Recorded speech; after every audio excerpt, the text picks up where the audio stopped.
Assalamualaikum warahmatullahi wabarakatuh. Halo semuanya, perkenalkan saya Nurul Fadila Sagita Razak dengan 3 digit NIM terakhir 064. Saya dari Program Studi Kesehatan Masyarakat Fakultas Ilmu Kesehatan UIN Syarif Hidayatullah Jakarta. Pada video kali ini saya akan membahas mengenai epidemiologi penyakit antraks. Kira-kira kenapa ya penyakit yang berasal dari hewan seperti antraks bisa memicu kejadian luar biasa dan bahkan bisa membahayakan manusia? Sebelum itu, yuk kenalan dengan penyakit antraks. Penyakit antraks termasuk penyakit zoonosis, yaitu penyakit yang dapat menular dari hewan ke manusia. Penyakit ini disebabkan oleh bakteri Bacillus anthracis. Menurut WHO, bakteri ini mampu membentuk spora yang tahan terhadap lingkungan sehingga dapat bertahan lama di tanah dan menjadi sumber penularan penyakit. Dalam rantai infeksi, sumber penularan antraks berasal dari hewan ternak yang terinfeksi dan tanah yang tercemar spora Bacillus anthracis. Penularan pada manusia terjadi melalui kulit yang terluka, konsumsi daging hewan terinfeksi yang tidak dimasak sempurna, serta melalui inhalasi spora. Kelompok yang paling berisiko yaitu peternak, penyembelih hewan, dokter hewan, serta masyarakat yang mengonsumsi daging dari penyembelihan yang tidak diawasi. Berdasarkan konsep segitiga epidemiologi, antraks dipengaruhi oleh interaksi antara agen, penjamu, dan lingkungan. Agennya adalah Bacillus anthracis, penjamunya adalah manusia dengan tingkat paparan tinggi atau perilaku beresiko, dan lingkungan yang mendukung penularan umumnya di wilayah pedesaan dan sentra peternakan dengan sanitasi yang kurang baik, terutama pada musim kemarau. Masa inkubasi penyakit antraks bervariasi loh, tergantung dengan jalur masuknya bakteri. Yang pertama itu ada antraks kulit yang memiliki masa inkubasi sekitar 1 hingga 7 hari dan ditandai dengan luka tidak nyeri yang membentuk keropeng hitam khas. Kemudian antraks saluran pencernaan memiliki masa inkubasi 1-6 hari dengan gejala gangguan pencernaan berat.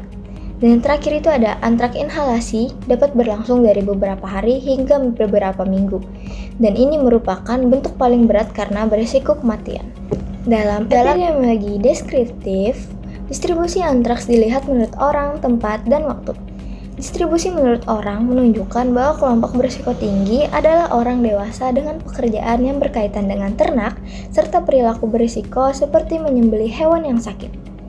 Distribusi menurut tempat menunjukkan bahwa kasus lebih sering ditemukan di wilayah pedesaan, daerah peternakan, dan wilayah endemis.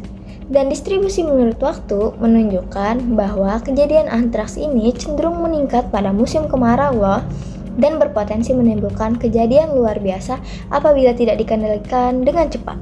Upaya pencegahan dan pengendalian antraks sangat penting karena penyakit ini dapat menimbulkan dampak kesehatan dan sosial yang sangat luas.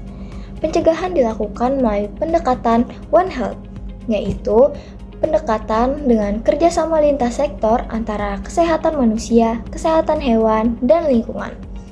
Pencegahan primer meliputi vaksinasi hewan ternak, edukasi masyarakat, penerapan sanitasi kandang yang baik, serta pengelolaan bangkai hewan secara aman.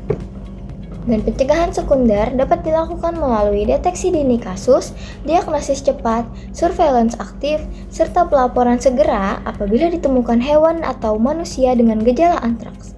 Dan pencegahan tersier dapat dilakukan melalui pengobatan yang tepat untuk mencegah komplikasi dan kematian, serta penanganan lanjutan bagi pasien agar tidak terjadi kecacatan. Sebagai penutup, antraks merupakan penyakit zoonosis yang dapat kita cegah apabila kita memahami cara penularannya dan melakukan pencegahan secara tepat.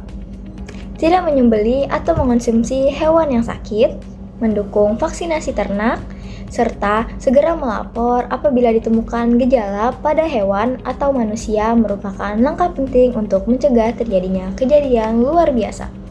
Melalui pendekatan One Health dan kerjasama lintas sektor, penularan antraks dapat kita kendalikan bersama.